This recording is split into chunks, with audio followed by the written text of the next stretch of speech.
Thank you. I'd like to thank the members of the Tom Lantos Human Rights Commission and especially Congressman McGovern who helped make this possible. It's an honor and a privilege to be here to tell our story. I feel compelled to begin with a startling fact that is difficult to comprehend. 15% of all the murders committed in Rio are committed by the police.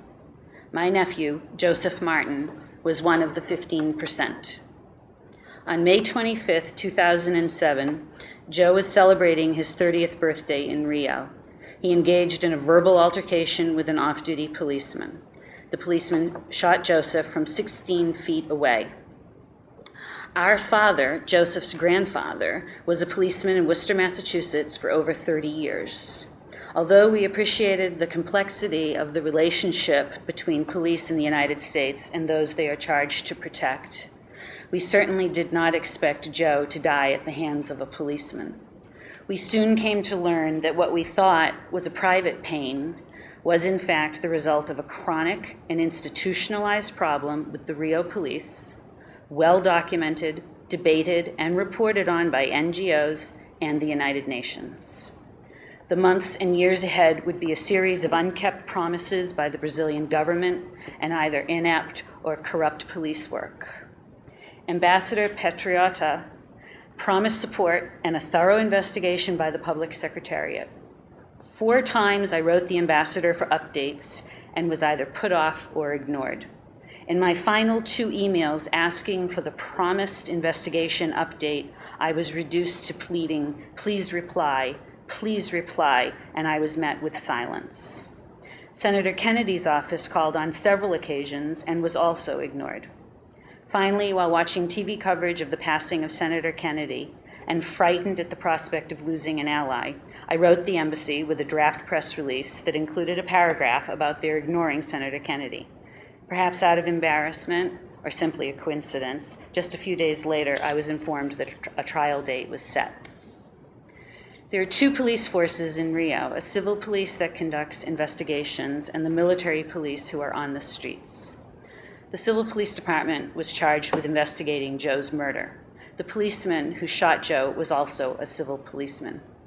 Coincidentally, Joseph was shot in front of a crowd of people, but the only witness the police found supported the policeman.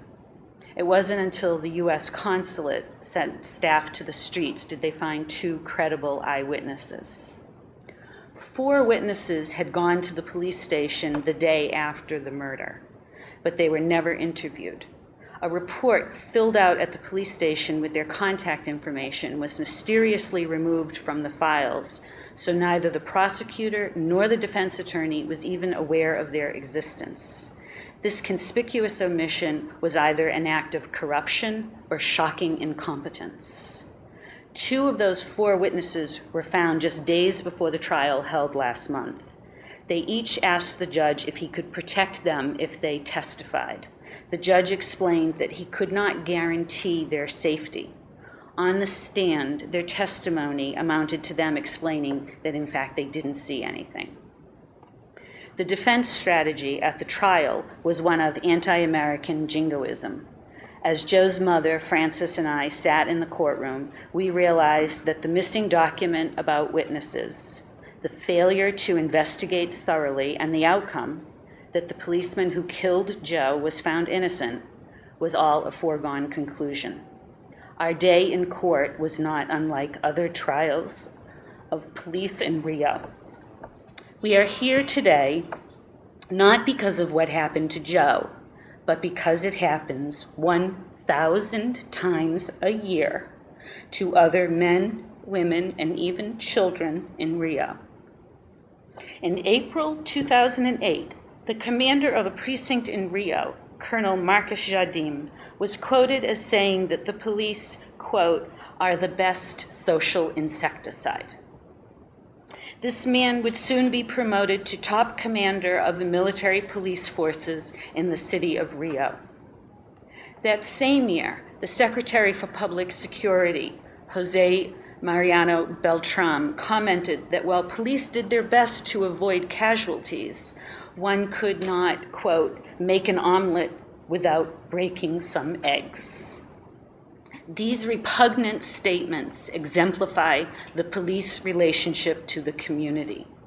We are aware of the incredible crime that occurs daily in Rio, the extent of gang violence and the crippling drug trade.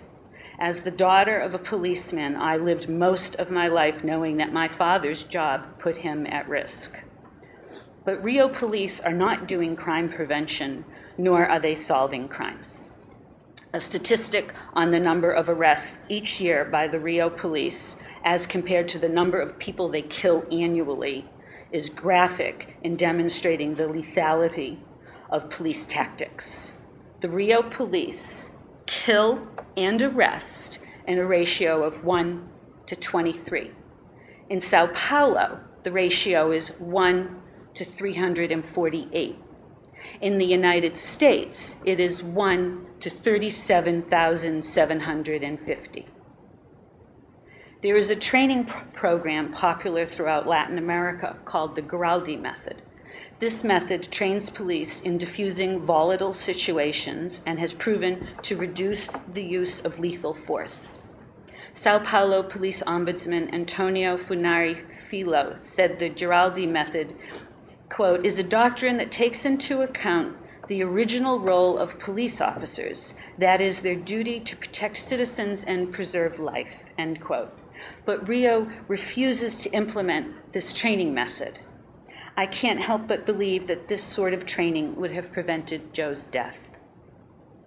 The crime in Rio has frightened citizens, visitors, and the police. The breathtakingly beautiful city, so disfigured by violence, has confused order and authority with state violence and police depravity.